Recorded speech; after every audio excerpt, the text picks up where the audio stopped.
Quero convidá-los a abrirem a palavra de Deus no Evangelho de Mateus, capítulo 14, a partir do versículo 22 ao versículo 33.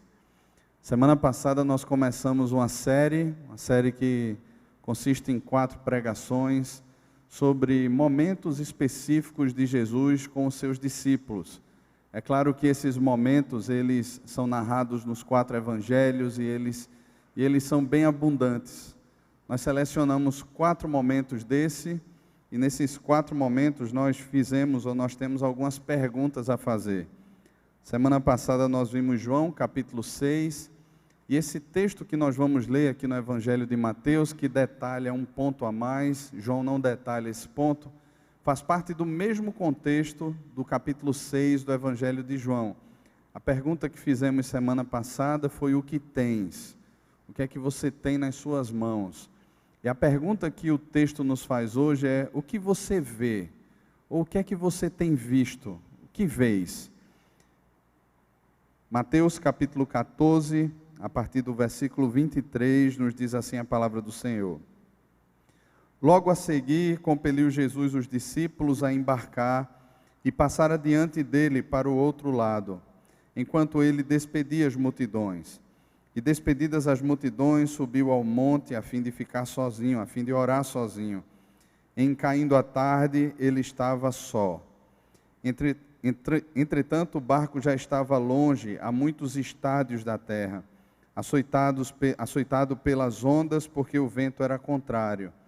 Na 4ª vigília da noite, foi Jesus ter com eles, andando por sobre o mar. E os discípulos, ao verem-no andando sobre as águas, ficaram aterrados e exclamaram: é um fantasma! E tomados de medo, gritaram. Mas Jesus imediatamente lhes disse: tende bom ânimo, sou eu, não temais. Respondendo-lhe Pedro, disse: se és tu, Senhor, manda-me ir ter contigo por sobre as águas. E ele disse: vem. E Pedro, descendo do barco, andou por sobre as águas e foi ter com Jesus. Reparando, porém, na força do vento, teve medo e, começando a submergir, gritou: salva-me, Senhor. Prontamente Jesus, estendendo a mão, tomou-o e lhe disse: homem de pequena fé, por que duvidaste?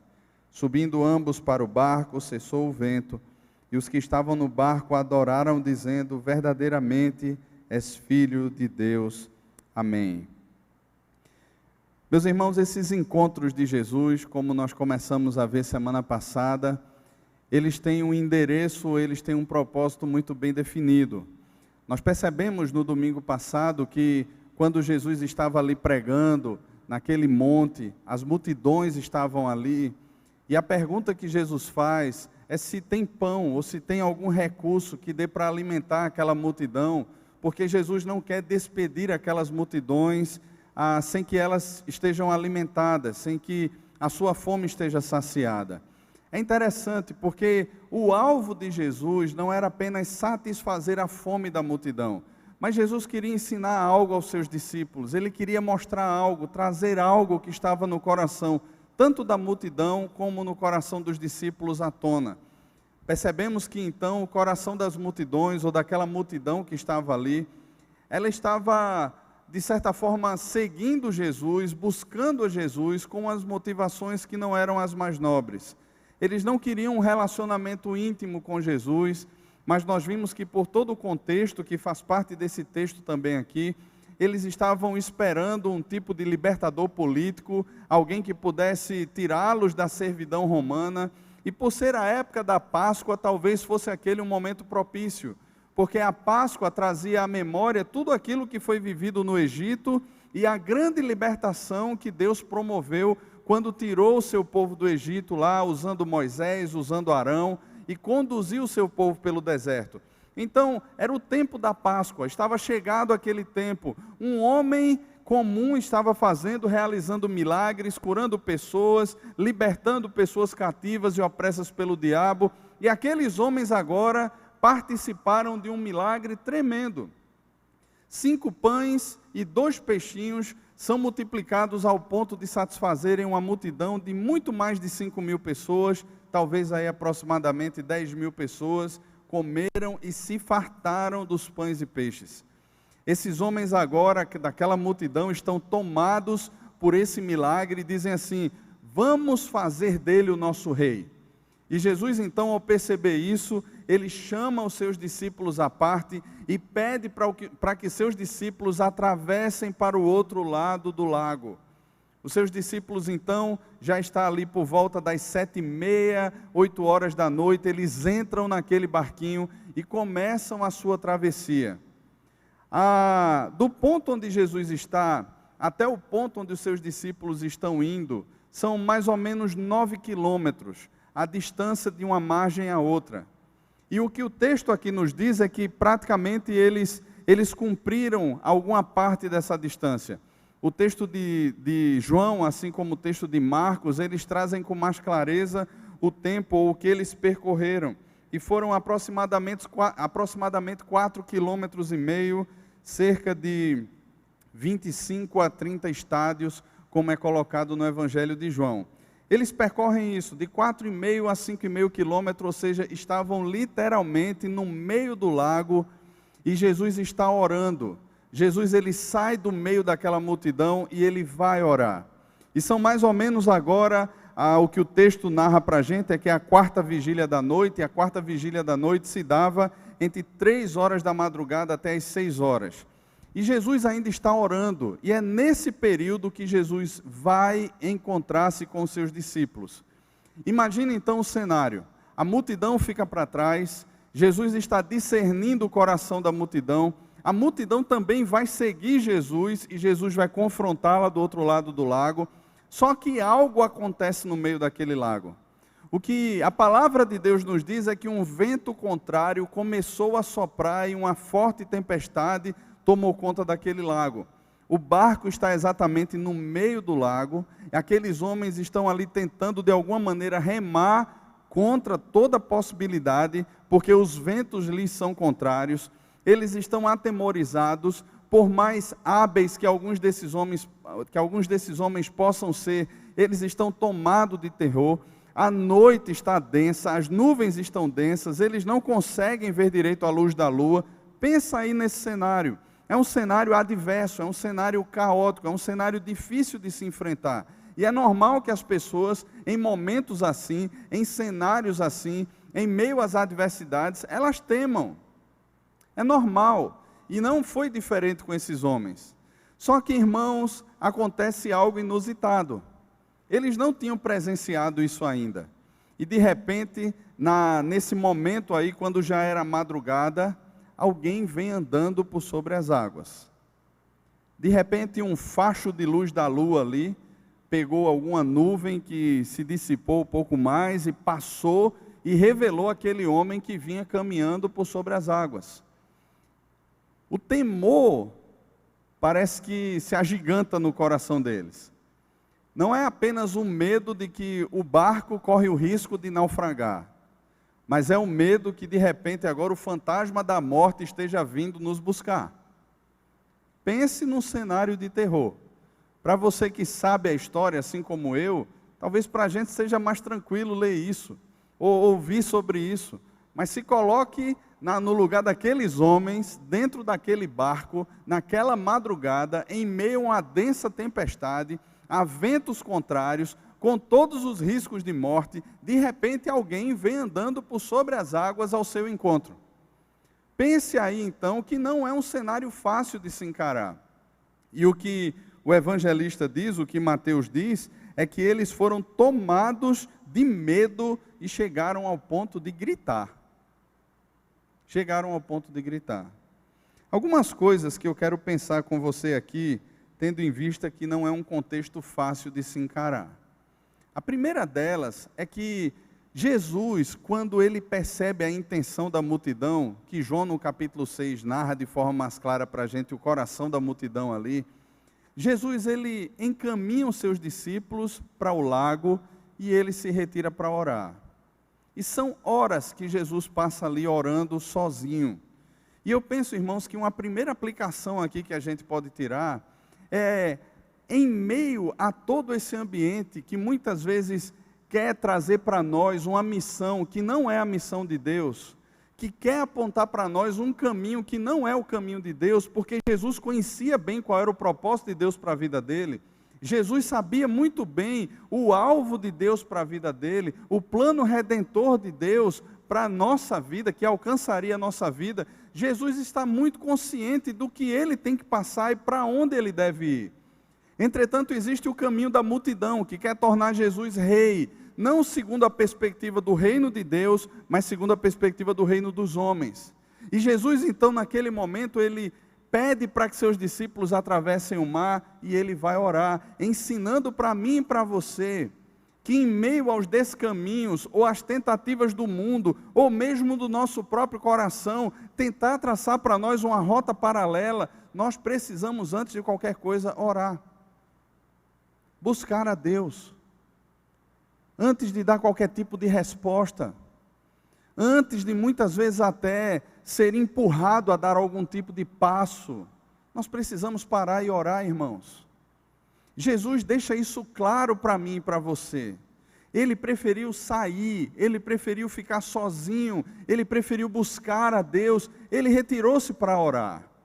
Nesse momento ele não chama os seus discípulos, pelo contrário, ele pede para que seus discípulos atravessem um lago, ele precisa estar sozinho.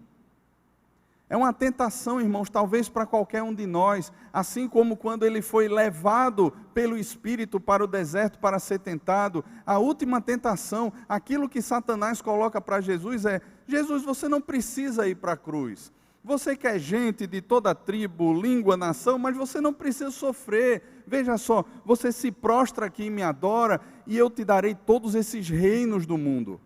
É muito mais fácil. Olha, o final, o diabo está dizendo ali para Jesus, né, traduzindo aí, o final vai ser o mesmo, você vai ter pessoas aí, eu vou lhe dar reinos, mas você não precisa sofrer por isso, se prostra aqui e me adora. Irmãos, a tentação do caminho paralelo, a tentação desse caminho que parece, mas não é o caminho de Deus, está sempre diante de nós. Aquilo que Beto estava falando aqui na aula, né, antes do culto, o que é que tem de mais? Todo mundo faz, todo mundo vai por esse caminho. Olha, nunca deu errado para ninguém, vai dar errado para mim agora. Irmão, se não é o caminho de Deus, se não é o propósito de Deus para a minha vida e para a sua vida, exposto na palavra de Deus, não é vontade de Deus. E muitas vezes nós somos tentados, e nós caímos e percorremos esses caminhos, porque nós não buscamos a Deus.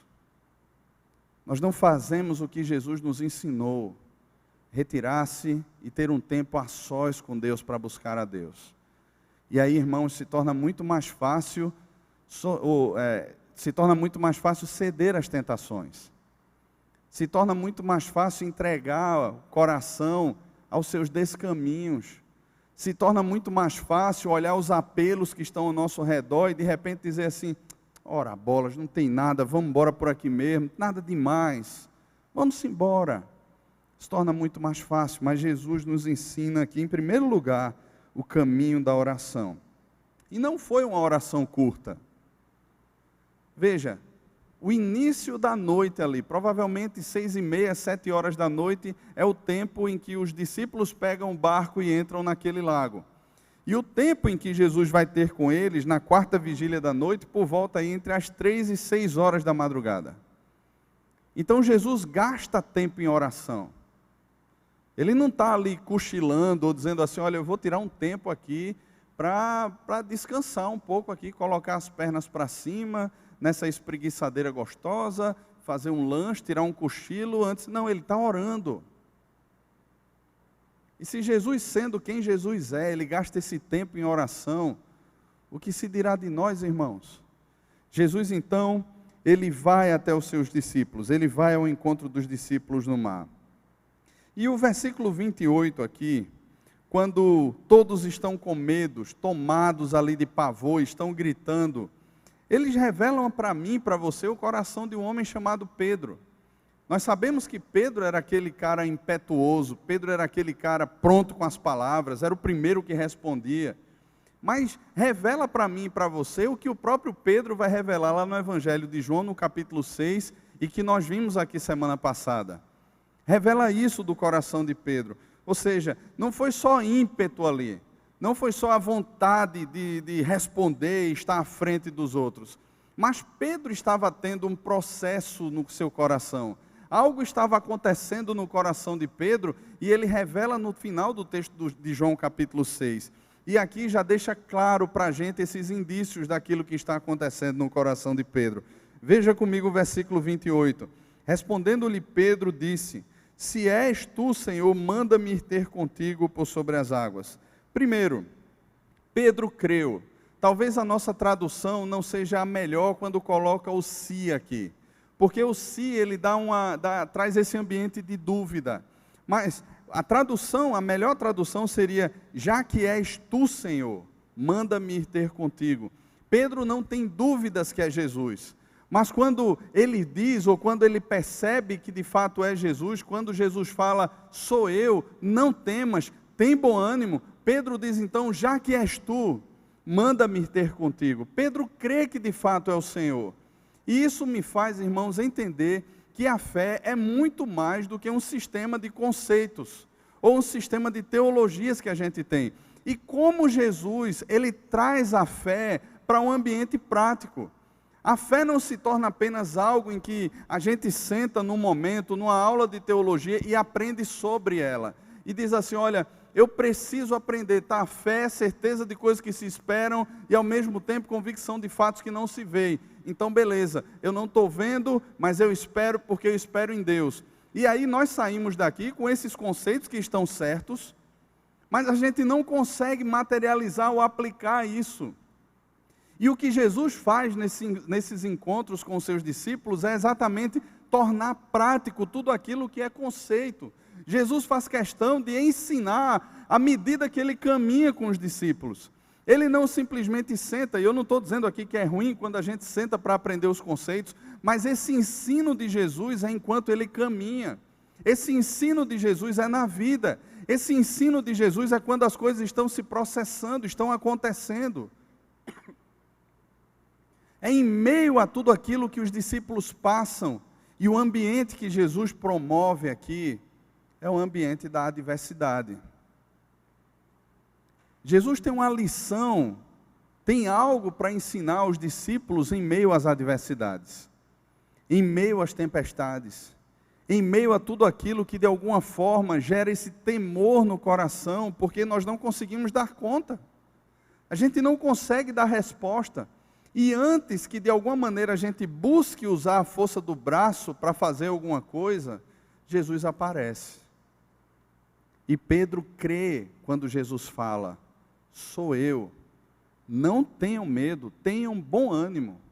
Pedro crê. A mesma coisa que ele vai dizer no final lá do capítulo 6 de João. Quando Jesus olha para eles ali, toda a multidão vai embora, alguns discípulos também se retiram, e Jesus olha para os 12 e diz: e vocês também não vão embora não? E Pedro responde: Senhor, para quem iremos? Só tu tens as palavras de vida eterna, e nós temos crido e conhecido que tu és o Santo de Deus. A palavra crer que Pedro usa ali, irmãos, é muito mais do que um sistema lógico. Mas é algo que está acontecendo e se processando na vida, na caminhada. É muito mais do que simplesmente eu saber que as coisas são assim. É experimentá-las agora e discerni-las como sendo assim, segundo a palavra de Deus. Pedro creu. O segundo lugar que eu percebo aqui dentro dessa atitude de Pedro, é que Pedro ele tem uma confiança diferenciada no poder de Cristo. Ele tem uma confiança diferenciada, porque ele olha agora e diz assim, ele não só diz assim, já que és tu, mas ele diz, manda-me ir ter contigo sobre as ondas. Imagina só o que é que está acontecendo.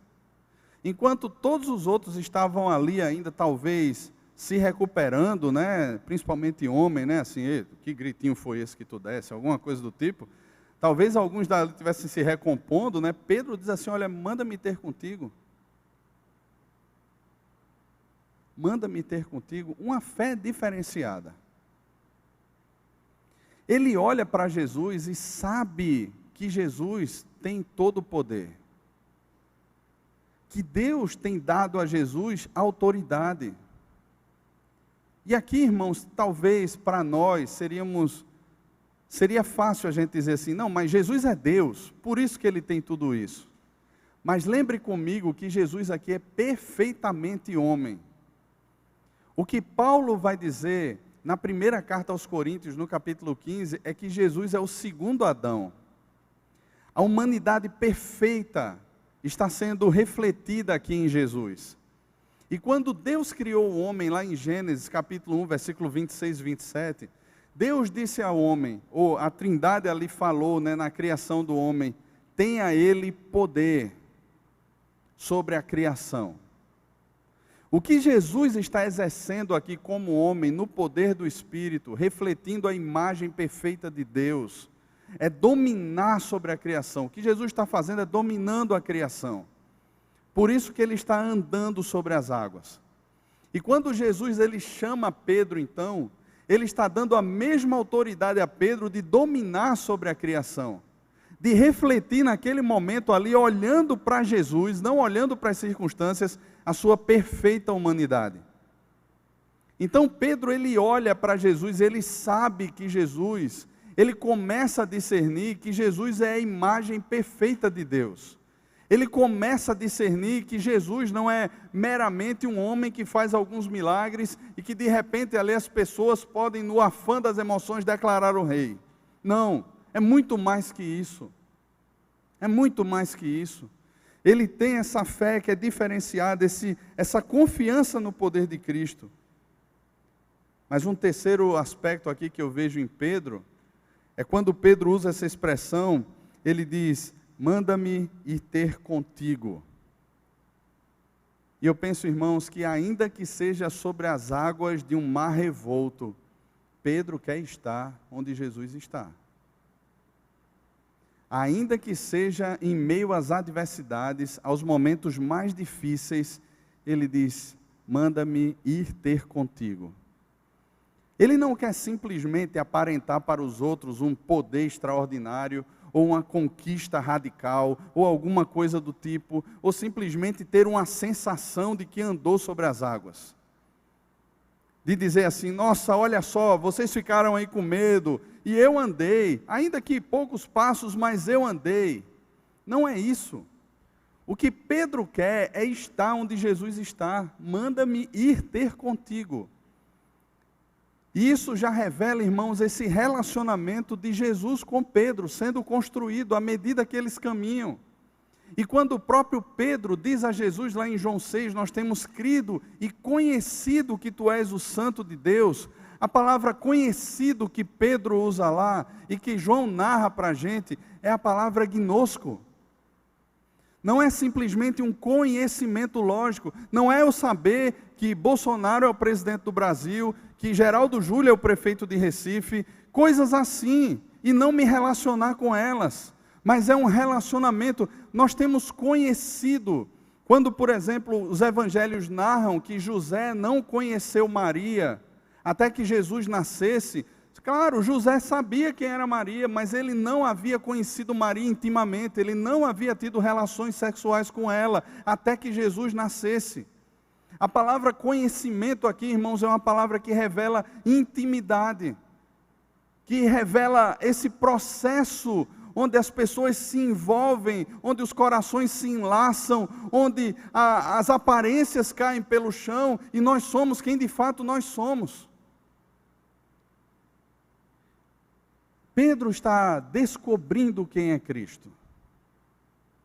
Nesse processo de caminhada, o que tem sido revelado a Pedro é a intimidade do Senhor. E Pedro olha para Jesus e diz assim, eu quero ir ter contigo. Ainda que o mar esteja revolto, ainda que em meio às adversidades, ainda que em meio ao pavor, em meio a toda essa circunstância contrária, eu quero estar contigo. Eu quero ir ter contigo. E Pedro vai. Jesus olha para Pedro e diz, venha. E eu fico imaginando a cena, irmãos. Parece filme de ficção, né? Imagina aí, o cara descendo daquele barco, e pondo os pés sobre as águas e não afundando. E ele começa a caminhar, talvez ali em direção a Jesus, nós não sabemos quantos passos ele deu. Mas de repente algo acontece. Assim como acontece conosco muitas vezes. E parece que momentos assim, como o que Pedro está prestes a ver e a viver, fazem parte da nossa caminhada, irmãos, e acontecem todas as vezes, quando nós deixamos de perceber o que o autor aos Hebreus nos fala no capítulo 12. O que ele mostra ali é um cenário de corrida. E você que provavelmente já assistiu aquelas corridas olímpicas, né, 100 metros, 200 metros, você percebe ali que os corredores eles estão focados, eles correm dentro de uma linha, dentro de um espaço, está lá demarcado. E eles correm ali atentos, prestando atenção. Imagina se no meio daquela corrida, de repente, o filho de algum daqueles corredores começa a gritar desesperadamente, papai ou mamãe ali da arquibancada. E aquele corredor, em meio àquela pista lá, toda aquela corrida, ele resolve olhar para o lado. O que é que você acha que vai acontecer? Ele vai sair daquelas linhas, que é o espaço dele correr. E ele talvez ali atropele outro, bata em outro. Talvez um acidente terrível aconteça ali, ou simplesmente ele perca a corrida porque ele perdeu o alvo. E o autor aos Hebreus diz que nós somos chamados a correr essa corrida, olhando firmemente para o autor e consumador da nossa fé, Jesus. Pedro, enquanto olhava para Jesus, enquanto o coração de Pedro era tomado pela fé e pela esperança de estar com Jesus, onde Jesus está, enquanto o coração de Pedro está tomado por toda essa expectativa, que revela que o poder de Cristo é muito maior do que o poder de qualquer pessoa que possa se denominar rei humano em Jerusalém, em Israel naqueles dias. Pedro está caminhando, mas a partir do momento em que ele tira os olhos de Jesus, a partir do momento em que os seus sentidos são desconectados, ele começa a perceber as circunstâncias. A partir do momento em que ele começa a perceber as ondas, o vento, toda a fúria, tudo aquilo que está ali, ele começa a afundar. E isso traz, irmãos, uma verdade muito forte para mim e para vocês.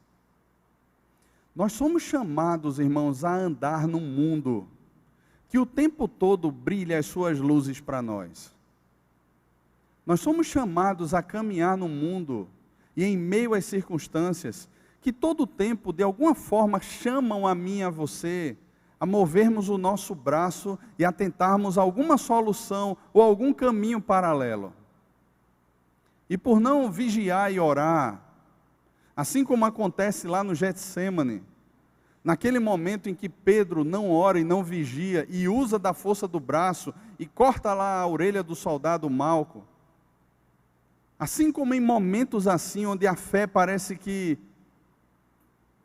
é suprimida pelas visões e pelos encantos desse mundo, e a gente deixa de perceber a Cristo e tudo aquilo que Ele conquistou, em momentos assim que de alguma maneira Cristo vem e nos resgata. Porque esse texto também revela para mim que existe um Pai amoroso, que existe um Senhor amoroso, que em meio a todas essas circunstâncias, Ele nos conforma à sua imagem, como o apóstolo Paulo revela em Romanos capítulo 8, a partir do versículo 28, onde todas as coisas cooperam para o bem daqueles que são amados por Deus, que são filhos de Deus, chamados por Deus. Sabe, irmãos, em momentos assim, Jesus faz questão de estender a mão quando clamamos. Mas um outro problema que eu percebo é que muitas vezes, assim como Pedro, a gente está naufragando, e parece que a gente se acostuma com os naufrágios. A gente parece que se acostuma a beber água, e a gente acha que pode sobreviver debaixo d'água. E a gente vai afundando ali, e parece que a gente não clama. De alguma maneira parece que a gente quer colocar as mesmas roupas, ou voltar às mesmas práticas, os mesmos hábitos que tínhamos outrora. E a gente começa a pensar, não, eu sou um peixe, quando você não é peixe. E a gente pensa que pode viver debaixo da água. Mas, irmãos, o pecado, uma vez consumado, gera morte. Aqueles que são filhos, eles foram resgatados desse mundo submerso, desse submundo, e foram puxados por Cristo para respirarem uma nova perspectiva, uma nova vida. Mas é estranho, irmãos, quando a gente não clama. E é mais estranho ainda quando a gente começa a pensar que o nosso ambiente natural é embaixo d'água. E é contraditório. Eu já vi muita gente usar, por exemplo, Romanos capítulo 7 como desculpa para pecar. Não, porque o bem que eu quero fazer, esse eu não faço. O mal que eu não quero, esse faço. Olha aí, eu tenho um álibi agora, eu tenho uma desculpa para pecar. Só que Romanos capítulo 7 fala de Paulo quando ele não conhecia a Cristo. Romanos capítulo 7 não fala de Paulo crente, fala de Paulo descrente. Um judeu piedoso tentando de todas as formas se salvar. E por mais que ele tente mover a sua esperança, a força do seu braço, ele não consegue. E ele chega a uma conclusão: miserável homem que sou, quem me livrará do corpo dessa morte? E aí ele inicia o capítulo 8, graças a Deus por Cristo Jesus. E ele começa a falar sobre o Espírito da vida, que tirou a sua alma da morte, desses profundos temores, e desse costume, ou dessa vida que se acostuma em viver afundada debaixo d'água. E passa a viver agora a vida do Espírito. De modo que aqueles que estão no Espírito, eles se inclinam para as coisas do Espírito. E aqueles que estão na carne, eles só se inclinam para as coisas da carne. Então, irmãos, nós temos agora um quadro muito claro. Aqueles que de alguma maneira perdem de vista o Senhor e começam a naufragar na fé, começam a de alguma maneira com medo e tomados pelas circunstâncias a afundar, eles clamam, eles clamarão, eles não ficarão submersos. Quando a água começa a bater, quando começa a se engolir água, eles clamarão. E Jesus vem, como o salmista usa a expressão, tirá-lo de um lago ou de um poço, um tremendal de lama. E Jesus estende a mão e busca. Mas, irmãos, hoje parece que as pessoas se acomodam.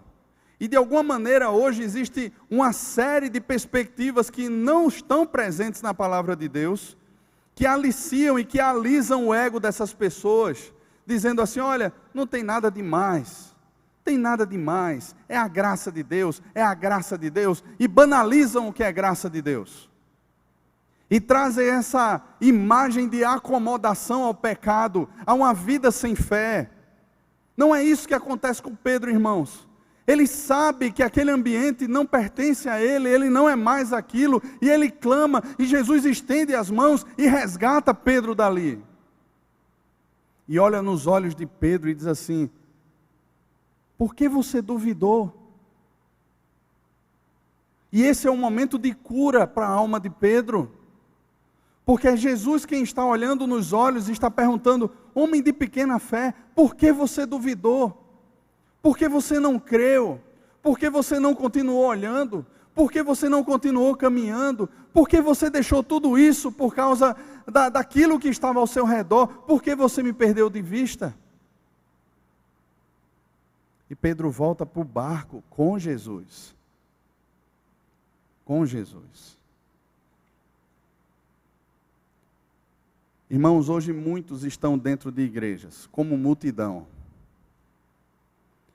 Nós vimos isso aqui semana passada. Jesus não está interessado em número.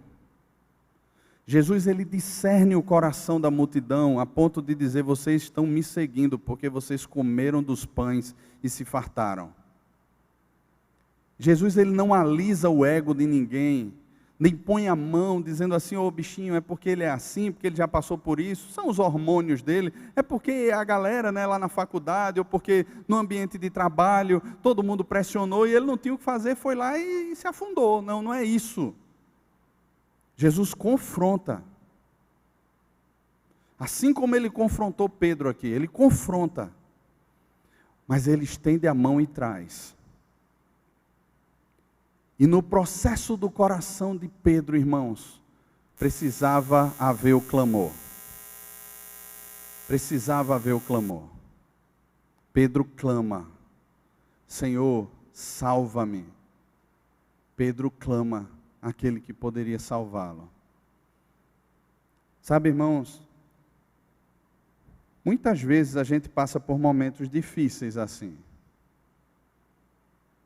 E o normal para o crente é clamar.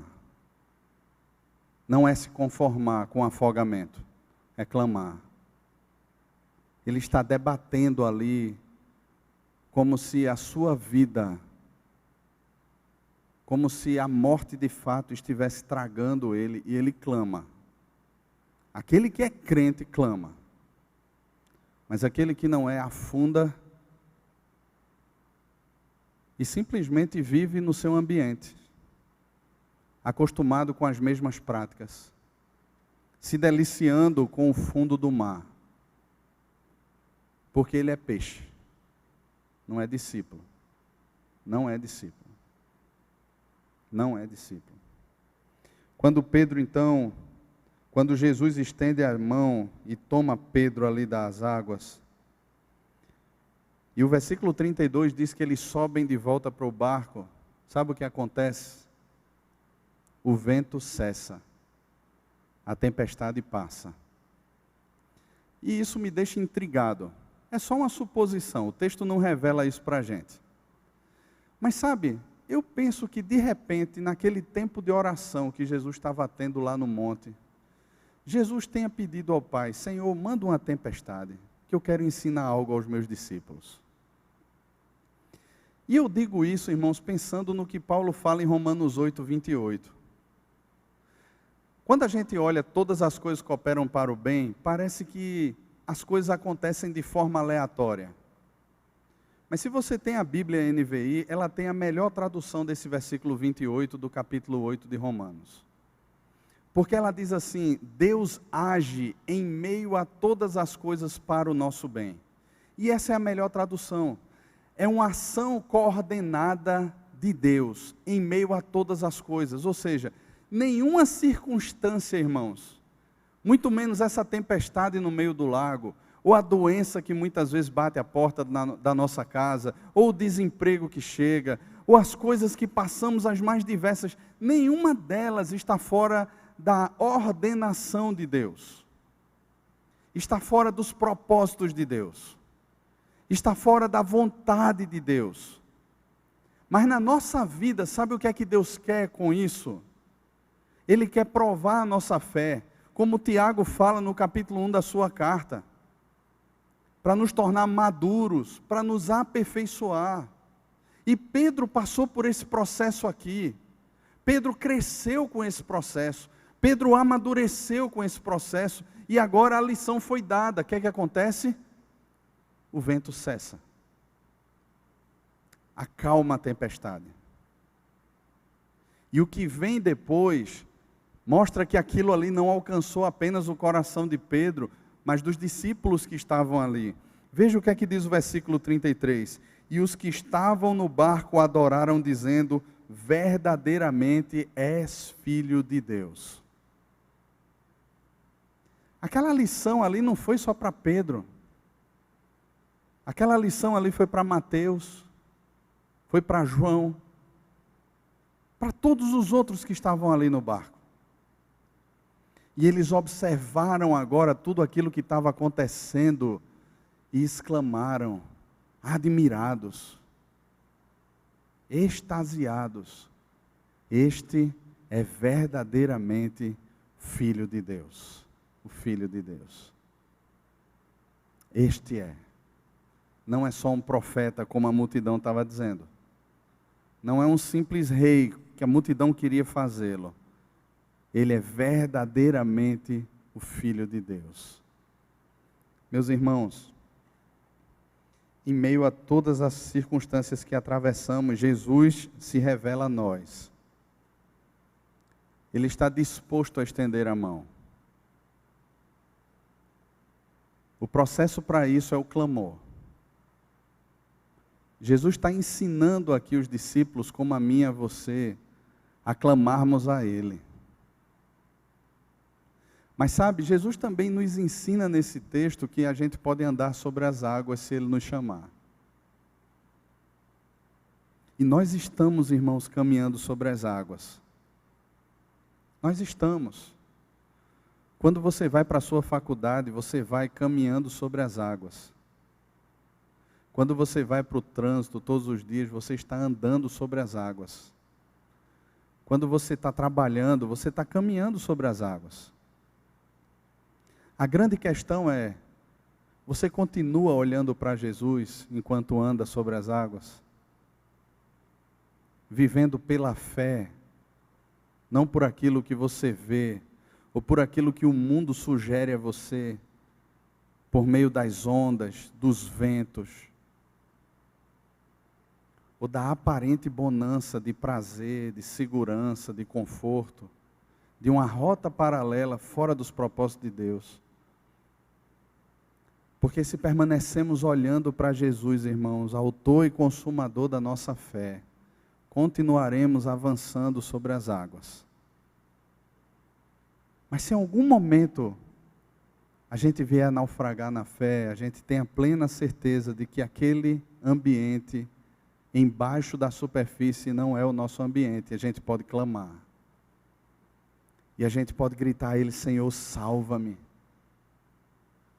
E Ele vai estender as mãos e nos salvar.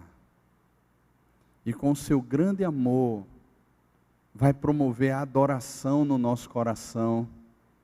E essa exclamação tão linda, Tu és verdadeiramente Filho de Deus. Vamos orar, irmãos? Enquanto os presbíteros vêm para cá, para nos auxiliar na distribuição da ceia do Senhor, eu queria que você pensasse, irmão, como é que está a sua caminhada sobre as águas? Como é que está a sua caminhada sobre as águas? Para você que está andando, olhando para Jesus, guarde o coração e continue buscando a Ele. Aquele que pensa estar em pé, cuide para que não caia. Não esqueça que é na dependência do Senhor e não na força do seu braço que você avança por sobre as águas. Então continue olhando para Jesus. Se de repente nessa manhã você se percebe afundando, naufragando, você pode clamar e ter a plena certeza que Ele estende as mãos para puxar você para a superfície. Mas se nessa manhã aqui você está simplesmente se deliciando com o fundo do mar, habituado lá com todo o ambiente, com as espécies que vivem no fundo do mar, a oferta de salvação é lançada a você. E Jesus faz questão de não deixar nenhum de nós enganados, irmãos. E se você entrou aqui nessa manhã exatamente assim, habituado com o fundo do mar, saiba que Ele tem poder para salvar você, para dar uma nova vida a você, de modo que você vai passar a caminhar por sobre as águas. Uma nova vida. Senhor, Tu conheces cada coração aqui nessa manhã, Pai. Assim como o Senhor discerne o coração das multidões e dos discípulos, o Senhor discerne também o nosso coração. Tu és o mesmo, o Senhor não muda, Tu és imutável, Senhor. E é na tua presença que andamos, nos movemos e existimos. E pedimos aqui, Pai, aquele que sonda e conhece os corações, que venha sondar o nosso coração. Se temos caminhado sobre as águas, Senhor, nos livra da soberba, da arrogância, da altivez, porque isso já mostra para nós que estamos afundando. Guarda o nosso coração, Pai, os nossos olhos em Cristo.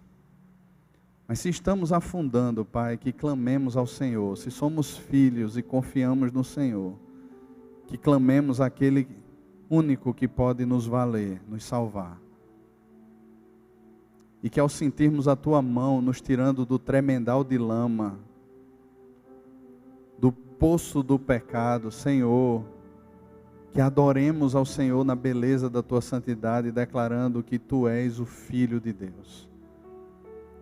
Mas se há pessoas aqui nessa manhã, Pai, que pensam que são aquilo que não são, que não querem estar com o Senhor, que muitas vezes se acostumaram com o fato de terem crescido no ambiente religioso, ou de um dia terem professado a sua fé, mas estão afundadas no pecado, Senhor, na lama do pecado, e estão convivendo pacificamente com tudo aquilo que é pecado. Senhor, Tu és poderoso para salvar. Assim como um dia o Senhor alcançou meu coração e de tantos outros aqui, Pai, nos tirando das profundezas do inferno, da lama do inferno, do mar do esquecimento. Senhor, Tu és poderoso, Senhor, para resgatar vidas aqui. E pedimos, Pai, que o Teu Espírito, então, use a Tua palavra para encontrar corações que porventura estejam assim, e a salvá-los dessas densas trevas, desse tremendal de lama e pecado, trazendo-os para a vida, a plena vida, onde a gente pode perceber as tempestades se acalmando, porque o Senhor é aquele que nos ensina a confiar, a esperar, a depender do Senhor.